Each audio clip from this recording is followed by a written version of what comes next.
അഫാന്റെ history തന്നെ എടുത്ത് നോക്കുകയാണെന്നുണ്ടെങ്കിൽ അവന് വല്യമ്മയെ കൊന്നിട്ട് വല്യമ്മയെ തലക്കടിച്ച് കൊന്നതിന് ശേഷം വല്യമ്മയുടെ മാലെടുത്ത് പോയി നിങ്ങളൊക്കെ വായിച്ചിട്ടുണ്ടാവില്ലേ കുറച്ച് ദിവസം? അത് തന്നെയാണ് പത്രങ്ങൾ മുഴുവൻ. അതൊരു സീരിയസ് കില്ലിംഗ് ആണ്. മാസ് സൈക്കോസിസ് എന്ന് പറയുന്ന ഒരു മെന്റാലിറ്റിയാണ് അതിന് പിറകിലുള്ളത്.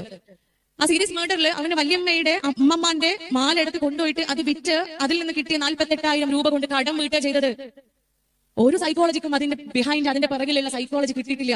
എങ്ങനെ ഒരു കില്ലർ ഒരിക്കലും ആ കില്ല് ചെയ്ത് ആ പൈസ കൊണ്ട് അപ്പൊ ഉടനെ തന്നെ കടം വീട്ടണമെന്നുണ്ടെങ്കിൽ ആ കൊലപാതകത്തിന് പിറകിലുള്ളത് എന്താ പ്രിയപ്പെട്ടവരെ? അപമാനമാണ്. സമൂഹത്തിൽ അവൻ അനുഭവിച്ച് വന്നിരുന്ന അപമാനമാണ്, മാനച്യുതിയാണ്. അവന്റെ എളാപ്പാനോട് അവനൊരു ശത്രുത ഉണ്ടായിരുന്നില്ല. ഒരൊറ്റ കാരണമുള്ളത്, നാഴികയ്ക്ക് 40 വട്ടം അവനോട് പറയുമായിരുന്നു, ഈ നന്നാവാൻ പോണില്ലെന്ന്, ഈ ഗുണം പിടിക്കില്ലെന്ന്, ഈ നന്നാവാൻ പോണില്ലെന്ന് നിരന്തരം അവനോട് പറയുമായിരുന്നു. അതാണ് അവന്റെ ഉള്ളിൽ ഉണ്ടായിരുന്ന വെറുപ്പ്. കടബാധ്യത ഉണ്ടാക്കി വെച്ചു. സമൂഹത്തിന് മുൻപിൽ അവന് നാണം കെടേണ്ടി വന്നു. പലപ്പോഴും പുറത്തിറങ്ങി പോകാൻ കഴിയാത്ത അവസ്ഥ വന്നു. ആരാണ് കാരണക്കാരൻ? നമ്മളാണ് കാരണക്കാരെന്ന് മനസ്സിലാക്കണം. അതുകൊണ്ട് ഏറ്റവും സൈക്കോളജി പറയുന്നുണ്ട്, ഒരു മനുഷ്യന് സമൂഹത്തിൽ ലഭിക്കുന്ന ഏറ്റവും വലിയ മാനക്കേട്, ഏറ്റവും വലിയ പ്രയാസം, ദുഃഖം എന്താണെന്നറിയോ? മാനം കെടുത്തലാണ്, കളിയാക്കലാണ്. ഇത് പാടില്ല പ്രിയപ്പെട്ടവരെ. സ്കൂളിൽ ഒരിക്കലും കുട്ടികളെ ടീച്ചേഴ്സ് കളിയാക്കാൻ പാടില്ല. ഒരിക്കലും ഒരൊറ്റ തവണ കളിയാക്കി അധ്യാപികയാണോ അധ്യാപകനാണോ വെറുതെ പോവാ മക്കള്. കാലാകാല മക്കളുടെ ശാപം ഉണ്ടാവും അധ്യാപികയ്ക്ക്, അധ്യാപകന്.